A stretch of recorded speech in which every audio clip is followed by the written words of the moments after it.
ভালো সময় আসার আগে মানুষকে 5টি স্বপ্ন বারবার দেখানো হয়। যদি আপনি 5টি স্বপ্ন বারবার দেখেন তাহলে মনে করবেন যে আল্লাহ আপনার অবস্থা ভালো করতে যাচ্ছেন এবং দুনিয়াতে আল্লাহ তাআলা সুখ শান্তির ব্যবস্থা করছেন। কেননা স্বপ্ন অনেক সময় কিন্তু সত্য হয়ে থাকে, অনেকে এটা বিশ্বাস করে না। স্বপ্ন হচ্ছে, মুমিনের স্বপ্ন হচ্ছে 46 ভাগের 1 ভাগ। নবুয়তের নবীজি সাল্লাল্লাহু আলাইহি ওয়াসাল্লাম বলেছেন, বুখারী শরীফের হাদিস, নবুয়তের 46 ভাগের 1 ভাগ হচ্ছে এই স্বপ্ন। সুতরাং ভালো স্বপ্নগুলো এগুলো আল্লাহর পক্ষ থেকে আসে, আর খারাপ স্বপ্নগুলো এগুলো শয়তানের পক্ষ থেকে আসে। আর আমরা ভয়ঙ্কর কিছু স্বপ্ন দেখি, এগুলো সব শয়তানের পক্ষ থেকে।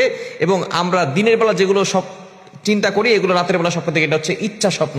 সুতরাং ভালো স্বপ্নগুলো আল্লাহর পক্ষ থেকে আসে। সুতরাং আপনি এই ভালো স্বপ্নগুলো যদি বারবার দেখতে থাকেন, 5টি স্বপ্ন যদি আপনি দেখেন, তাহলে মনে করবেন যে আপনার অবস্থা ভালোর দিকে যাচ্ছে, আল্লাহ পাক রব্বুল আলামিন আপনার জীবন চলার পথ সহজ করে দিচ্ছেন। এটা মুহাম্মদ ইবনে সিরিন রাহমাতুল্লাহ আলাইহি তিনি তার কিতাবের ভিতরে বলে দিয়েছেন।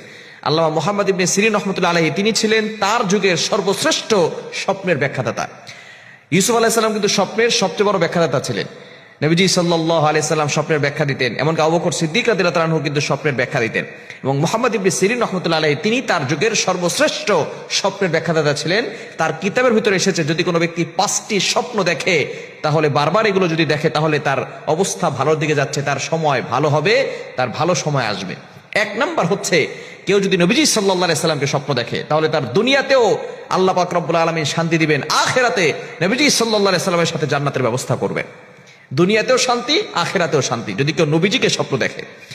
নবীজি সাল্লাল্লাহু আলাইহি সাল্লাম জানিয়ে দিয়েছেন, শয়তান নবীজির আকার ধারণ করতে পারে না। এজন্য যে ব্যক্তি নবীকে স্বপ্ন দেখবে, সে কেমন যেন নবীকেই সরাসরি স্বপ্ন দেখবে। এজন্য যে ব্যক্তি নবীকে স্বপ্ন দেখে, তার জন্য আল্লাহ তাআলা জান্নাতটাকে ওয়াজিব করে দেন। এজন্য অবশ্যই নবীজি সাল্লাল্লাহু আলাইহি সাল্লামকে স্বপ্ন দেখার জন্য বেশি বেশি দুরূদ পাঠ করবেন। আর যারা স্বপ্ন দেখেন, তাদের দুনিয়াতেও শান্তি, ভালো সময় আসবে, আখিরাতে আল্লাহ তাআলা জান্নাতের ব্যবস্থা করবেন। 2 নাম্বার, যারা কন্যা সন্তান স্বপ্ন দেখেন, আপনার কন্যা সন্তান হয়েছে, এই স্বপ্ন যদি আপনি দেখেন, তাহলে মনে করবেন যে আপনার ভালো সময় আসছে, আপনার আল্লাহ পাক রব্বুল আলামিন কপাল খুলে দিবেন, আল্লাহ পাক রব্বুল আলামিন আপনার দুনিয়াটাকে প্রশস্ত করে দিবেন, আল্লাহ পাক রব্বুল আলামিন আপনার হায়াতে বরকত দিবেন, রিজিকে বরকত দিবেন, আল্লাহ তাআলা প্রত্যেকটা জায়গায় জায়গায় আল্লাহ তাআলা বরকত দিয়ে ভরপুর করে দিবেন। দুনিয়াতেও শান্তি পাবেন, আখিরাতেও শান্তি পাবেন, যদি 2 নাম্বার স্বপ্ন আপনি কন্যা সন্তান হওয়া এই স্বপ্ন যদি আপনি দেখেন। 3 নাম্বার স্বপ্ন যদি আপনি দেখেন, কাবা তাওয়াফ করতেছেন। কাবা তাওয়াফ করা এটা কিন্তু ভালো স্বপ্ন। অনেকে মনে করে আমি কি ভয়ঙ্কর স্বপ্ন দেখলাম।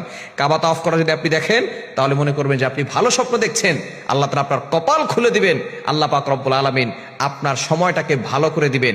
আগামীর যে সময় আসবে, এই সময়টা আপনার জন্য কল্যাণকর হবে। 3 নাম্বার স্বপ্ন হচ্ছে কাবা শরীফ তাওয়াফ করতে দেখা। 4 নাম্বার স্বপ্ন হচ্ছে, আলেমদেরকে যদি স্বপ্ন দেখেন যে তিনি হাসছে, আলেমরা যদি হাসে, এই স্বপ্ন যদি আপনি দেখেন, তাহলে মনে করবেন যে আপনার কপাল ভালো এবং আপনার দিকে কল্যাণ বেশি বেশি করে আসতেছে। এবং 5 নাম্বার স্বপ্ন হচ্ছে, যদি আপনি দেখেন নিজেকে ইমামতি করছেন, আপনি ইমামতি করছেন নামাজের, তাহলে এই স্বপ্ন কিন্তু ভালো স্বপ্ন। নামাজের ইমামতি করা মানে হচ্ছে আপনি নেতা হবেন, আল্লাহ পাক রব্বুল আলামিন আপনার জীবনটাকে সুন্দর করবেন, আপনার জীবনে বরকত আসবে, আপনার জীবনে রহমত বেশি বেশি করে আসবে। যদি কেউ নামাজে ইমামতি করতেছেন, এই স্বপ্ন দেখেন। হ্যাঁ, যদি কোনো ব্যক্তি স্বপ্ন দেখেন বসে বসে নামাজ পড়তেছেন, তাহলে তার কিন্তু অসুস্থ হওয়ার সম্ভাবনা থাকে। এজন্য বেশি বেশি করে স্বপ্ন দেখার সাথে সাথে আপনি লা হাওলা ওয়ালা কুওয়াতা ইল্লা বিল্লাহিল আলিয়্যিল আযীম পড়বেন। ভালো স্বপ্ন দেখলে আল্লাহর কাছে শুকরিয়া আদায় করবেন এবং আল্লাহর কাছে দোয়া করবেন। খারাপ স্বপ্ন দেখলে, ভয়ঙ্কর স্বপ্ন দেখলে স্বপ্নের কথা কারো কাছে বলতে যাবেন না। স্বপ্ন এটা কিন্তু সত্য হওয়ার সম্ভাবনা থাকে। যদি আপনি কারো কাছে বলেন, সে যদি উল্টাপাল্টা কোনো ব্যাখ্যা করে, সেই ব্যাখ্যা আপনার জীবনে বাস্তবায়ন হওয়ার সম্ভাবনা থাকে। এই জন্য অবশ্যই স্বপ্নের কথা যিনি ভালো আলেম, যিনি স্বপ্ন সম্পর্কে জানেন, তার কাছেই বলবেন। এছাড়া অন্য কারো কাছে স্বপ্নের কথা বলতে যাবেন না। ভয়ঙ্কর স্বপ্ন দেখলে আপনি লা হাওলা ওয়ালা কুওয়াতা ইল্লা বিল্লাহিল আলিয়্যিল আযীম পড়বেন, আউযু বিল্লাহি মিনাশ শাইতানির রাজীম পড়বেন। এছাড়া ভালো স্বপ্নের কথা, খারাপ স্বপ্নের কথা যারা জানে না, তাদের কাছে বলতে যাবেন না। এই বিষয়ে খেয়াল রাখবেন। এই 5টি স্বপ্ন যদি আপনি বারবার দেখেন, মনে করবেন আপনার জীবনে শান্তি আসবে, সুখ আসবে, ভালো সময় আপনার জন্য অপেক্ষা করছে।